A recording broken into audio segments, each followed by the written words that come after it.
Mi successe un episodio che vi voglio raccontare. È una storia come a tante che mi ha fatto assai pensare.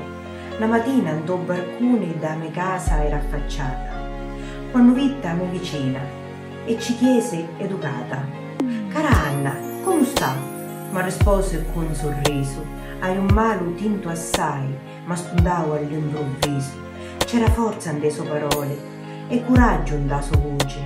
Mi pareva una regina che portava la sua croce.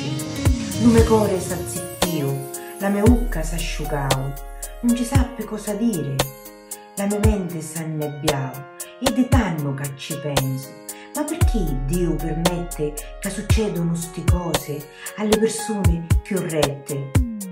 Una risposta l'hai trovata, ma me lascia senza fiato. Se lo male può colpire è per farmi capire che l'affanno miei più amare sono gocce dal mare della grande sofferenza che studa la speranza. N'affanniamo a monzeddare cose inutili per campare e nascondiamo dei nostri pene che lo più prezioso bene è la salute che godiamo senza che la meritiamo. Ogni giorno mi risveglio, penso ad anni in terapia e mi chiedo un bisbiglio: e se oggi tocca a mia?